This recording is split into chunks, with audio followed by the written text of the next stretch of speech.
কয়েকদিন আগে একটা ছেলে আমাকে বলতেছে, হুজুর আপনার ওয়াজ সেদিন একজন ইউটিউবে শুনে শুধু হাসিয়ে যাচ্ছে আর বদ মন্তব্য করতেছে।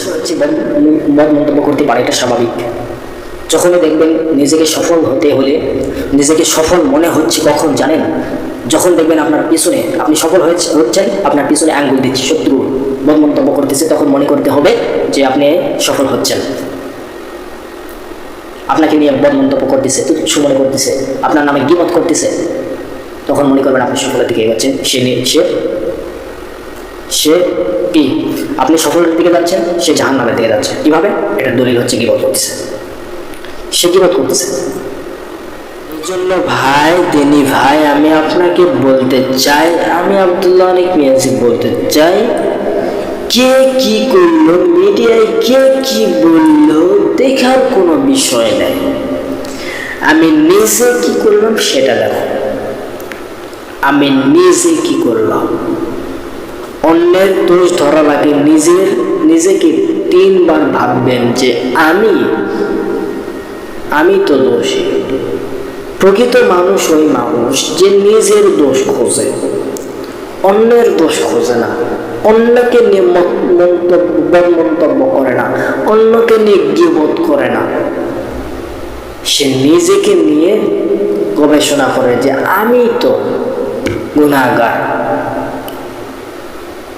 কথা বুঝতে পারছেন? কে মিডিয়ায় লেকচার দিল, কে ওয়াজ করলো, কে ওয়াজ করলো না, দেখার কোনো বিষয় নাই। আমি নিজে ঠিক, জগৎ ঠিক। ঠিক কিনা বলেন?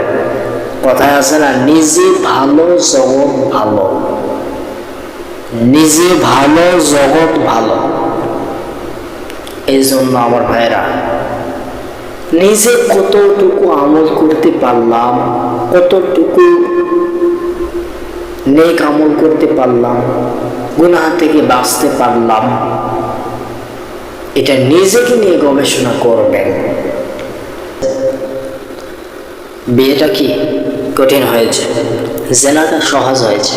আজ এই দর্শনগুলো বেড়ে যাচ্ছে। গুরুত্বপূর্ণ কাজ থাক না কেন, আপনি যত বড়ই প্রয়োজনীয় লোক হন না কেন,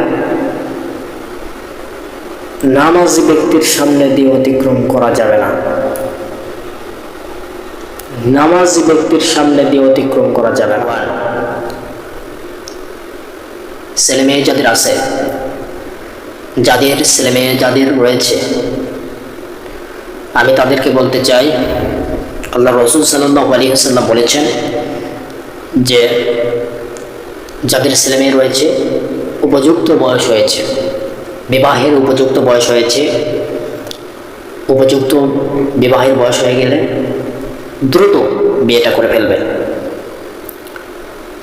এখন আমাদের সমাজে দেখা যায় ছেলে কি করে, চাকরিজীবী হলে আছে, চাকরিজীবী না হলে নাই, এমন আছে না নাই? আবার বলে ছেলের যদি চাকরি বাকরি থাকে তাহলে মেয়ে দিব, না হলে দিব না। মেয়ে যখন দেখতে যাওয়া হয়, মেয়ে কি কোরআন তেলাওয়াত পারে, এটা জিজ্ঞেস করা হয়। যখন ছেলের দিকে জিজ্ঞেস করা হয়, তখন বলে ছেলে কি করে। ঠিক কিনা বলেন? ছেলে কি চাকরি করে, ছেলে কোন কোম্পানিতে জব করে, ছেলে নওগাঁতে কোন কোম্পানিতে কাজ করে, ঠিক কিনা? যদি শুনে ছেলে বেকার, যদি শুনে ছেলে রাজমিস্ত্রির কাজ করে, যদি শুনে ছেলেটি এরকম কৃষি কাজ করে, যদি শুনে ছেলেটি এরকম রঙের কাজ করে, মেয়ে কি দিবে? দেবে না। অথচ যদি ছেলেটি হাফেজ হয়, মাওলানা হয়, আল্লাহ রাসূল সাল্লাল্লাহু আলাইহি ওয়াসাল্লামের সুন্নত অনুযায়ী, এরকম ইসলামিক লেবাস অনুযায়ী আমল করে, এর হাতে তুলে দিতে চায় না। দায় কার হাতে? কার হাতে দেয়? যার চাকরি আছে তার হাতে দেয়। এই তো আমাদের সমাজ, ঠিক কিনা বলেন? তো মূলত আমাদের সমাজে এমন হয়ে গেছে যে বিয়েটা কঠিন হয়েছে, জেনাটা সহজ হয়েছে। বিয়েটা কি কঠিন হয়েছে, জেনাটা সহজ হয়েছে। এই জন্য আমি বলবো, আল্লাহ রসুল সাল্লাল্লাহু আলাইহি সাল্লাম বলেছেন, ছেলে মেয়েদের যখন উপযুক্ত বয়স হয়ে যাবে বিবাহের ব্যবস্থা করে ফেলো, দ্রুত বিবাহ দিয়ে দাও। আজ যদি বিয়েটা হয়ে যেত, এইরকম ছেলে কি করেন, চাকরি করলে দেব মেয়ে দিব, না হলে দেব না, এইরকম মানে বিয়েটা কঠিন হয়েছে। বিয়েটা কি কঠিন হয়েছে, জেনা করা সহজ হয়েছে। এই জন্য আজ এই ধর্ষণগুলো বেড়ে যাচ্ছে, ঠিক কিনা বলেন? আজ যদি বিয়েটা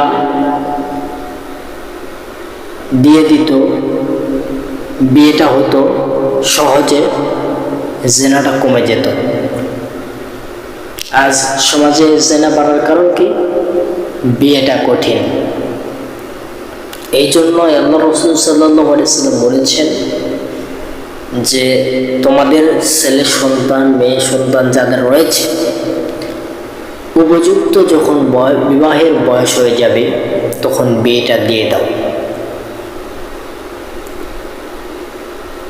এরপরে দ্বিতীয় নাম্বার 2,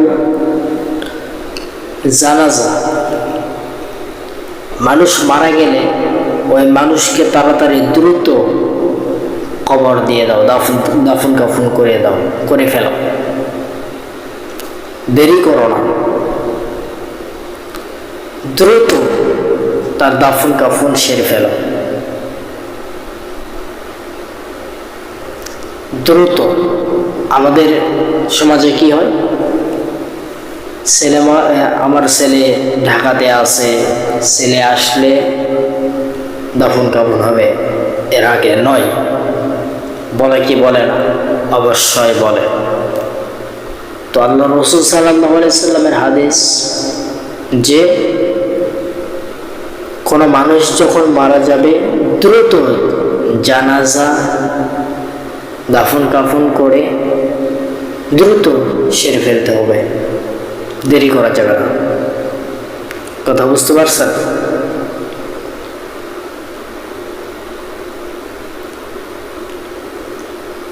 এই জন্যই বলা হয় যে ছেলে মেয়েদের বিবাহের উপযুক্ত বয়স হয়ে যায়, কিন্তু বিয়েটা এখন হয় না কেন? চাকরি নাই। কিন্তু রিজিকের মালিক কে? আল্লাহ। ছেলে বিয়ে করতে চায়, ছেলের বাপ বলে নিজের পায়ে দাঁড়া। ছেলে কার পায়ে দাঁড়িয়ে আছে? 20 বছর হয়ে যাচ্ছে, 25 বছর হয়ে যাচ্ছে, কার পায়ে দাঁড়িয়ে আছে? নিজের পায়ে দাঁড়িয়ে নাই। ওর হাতে একবার তুলে দেন মেয়ে, ও এমনি সোজা হয়ে যাবে, ঠিক কিনা বলেন? এই জন্য আমার ভাইয়েরা,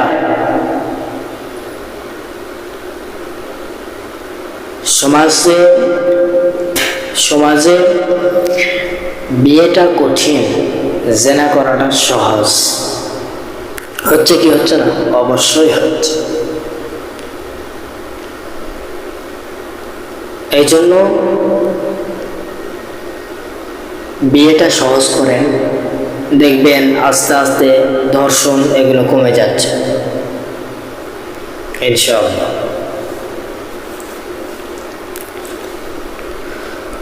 আর কোনো মানুষ মারা গেলে তার জানাজা দ্রুত করে ফেলতে হবে, দ্রুত সেরে ফেলতে হবে। কথা বুঝতে পারছেন?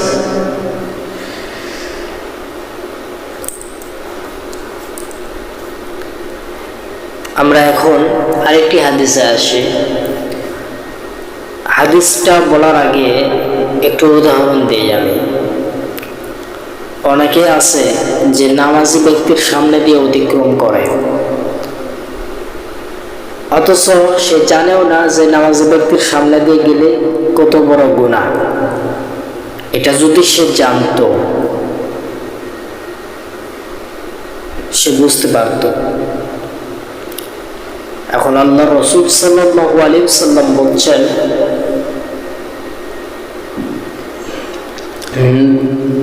নামাজি ব্যক্তির সামনে দিয়ে অতিক্রম করা কত বড় গুনাহ, যদি তা লোকে জানতো। আল্লাহ রাসূল সাল্লাল্লাহু আলাইহি সাল্লাম বলছেন, নামাজি ব্যক্তির সামনে দিয়ে অতিক্রম করা কত বড় গুনাহ, যদি তা লোকে জানতো, 40 দিন অথবা 40 মাস অথবা 40 বছর পর্যন্ত দাঁড়িয়ে থাকতো, তবুও নামাজি ব্যক্তির সামনে দিয়ে অতিক্রম করত না। এই জন্য নামাজি ব্যক্তির সামনে দিয়ে অতিক্রম করা যাবে না। অনেকেই আছে, আমার চোখে দেখা, নিজ চোখে দেখলাম, নামাজি ব্যক্তির সামনে দিয়ে অতিক্রম করলো। লোকটাকে ডাকলাম, ডাকার পরে লোকটাকে বললাম, তুমি যে নামাজি ব্যক্তির সামনে দিয়ে আসলাম, তোমার কি এত প্রয়োজনীয় কাজ আছে? সে বলল, আমার ইরির ধান কাটা। দেখেন,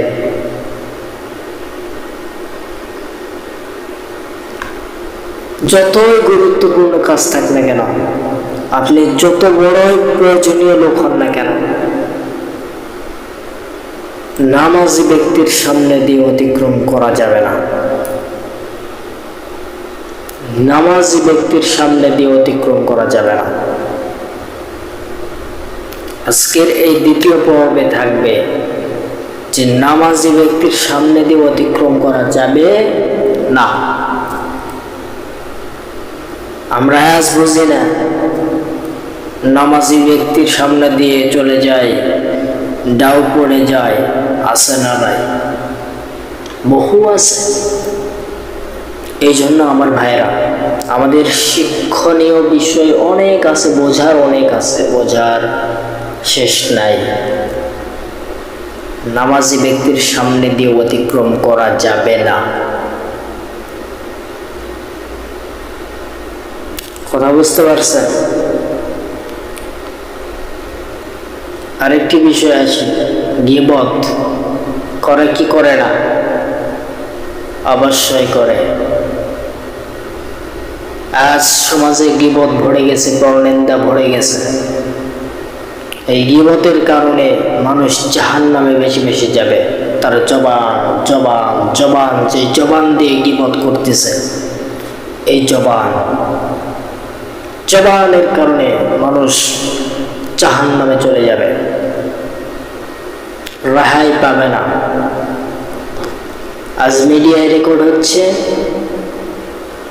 গত কয়েকদিন আগে একটা ছেলে আমাকে বলতেছে, হুজুর আপনার ওয়াজ সেদিন একজন ইউটিউবে শুনলো, শুনে শুধু হাসিয়ে যাচ্ছে আর বদ মন্তব্য করতেছে। বদ মন্তব্য করতে পারে, এটা স্বাভাবিক। যখনই দেখবেন নিজেকে সফল হতে হলে, নিজেকে সফল মনে হচ্ছে কখন জানেন? যখন দেখবেন আপনার পিছনে, আপনি সফল হচ্ছেন, আপনার পিছনে আঙ্গুল দিচ্ছে শত্রু, বদ মন্তব্য করতেছে, তখন মনে করতে হবে যে আপনি সফল হচ্ছেন। আপনাকে নিয়ে বদ মন্তব্য করতেছে, তুচ্ছ মনে করতেছে, আপনার নামে গীবত করতেছে, তখন মনে করবেন আপনি সফলের দিকে এগোচ্ছেন। সে কি আপনি সফলের দিকে যাচ্ছেন, সে জাহান্নামের দিকে যাচ্ছে। কিভাবে? এটার দলিল হচ্ছে গীবত করতেছে, সে গীবত করতেছে। এই জন্য ভাই, দিনী ভাই, আমি আপনাকে বলতে চাই, আমি আব্দুল্লাহ অনেক মিয়াজি বলতে চাই, কে কি করলো, মিডিয়ায় কে কি বললো, দেখার কোনো বিষয় নাই। আমি নিজে কি করলাম সেটা দেখো। আমি নিজে কি করলাম। অন্যের দোষ ধরা লাগে, নিজেকে 3 বার ভাববেন যে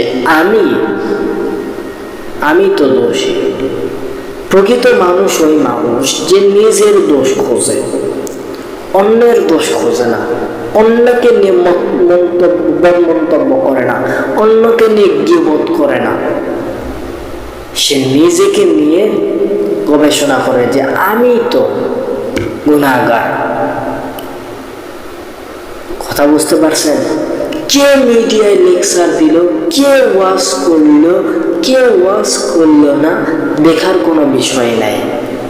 আমি নিজে ঠিক, জগৎ ঠিক। ঠিক কিনা বলেন? কথায় আছে না, নিজে ভালো জগৎ ভালো। নিজে ভালো জগৎ ভালো। এই জন্য আমার ভাইরা, নিজে কতটুকু আমল করতে পারলাম, কতটুকু নেক আমল করতে পারলাম, গুনাহ থেকে বাঁচতে পারলাম, এটা নিজেকে নিয়ে গবেষণা করবেন।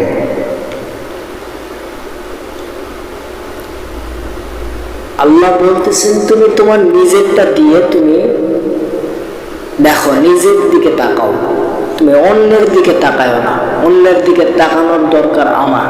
আল্লাহ বলতেছেন অন্যের দিকে তাকানোর দরকার আমার, তুমি তাকাবে কেন? তুমি ক্ষমতা দেখাবে কেন? ক্ষমতা তো আমার দেখানোর দরকার। আল্লাহ বলতেছেন, বলেন তো পৃথিবীতে সবচাইতে ক্ষমতা দেখানোর অধিকারী যিনি রাখেন তিনি কে? আল্লাহ। তো নাপাক পানির সৃষ্টি আমরা, নাপাক পানির ফোঁটার সৃষ্টি আমরা, এক ফোঁটা নাপাক বীর্য থেকে আমরা হয়েছি। ভাই ভাই মুসলমান ভাই ভাই, ওই দোষ করলো, ওই এটা করলো, ওই এটা করলো, এটা তো দেখার বিষয় নেই ভাই। তুমি আব্দুল্লাহ মানিক মিয়াজিকে নামাতে চাচ্ছ, বদ মন্তব্য করে, খারাপ মন্তব্য করে আব্দুল্লাহ মানিক মিয়াজিকে নিচে নামাতে চাচ্ছ, পারবে না। কারণ আল্লাহ যাক বড় করবে, আল্লাহ যাক সম্মানীয় বানাবে, এটা দুনিয়ার কেউ নামাইতে পারবে না। কথা বুঝতে পারছো? পারবে না। তুমি আব্দুল্লাহ মানিক মিয়াজিকে তুমি অসম্মানী করতে পারবে না, নিচে নামাতে পারবে না। শোনো, আমি আব্দুল্লাহ মানিক মিয়াজি একটা কথা বলতে চাই, তুমি এমন যোগ্যতা অর্জন করো তোমার পিছনে মানুষ ঘুরবে, তুমি অন্যের পিছনে ঘোরো না।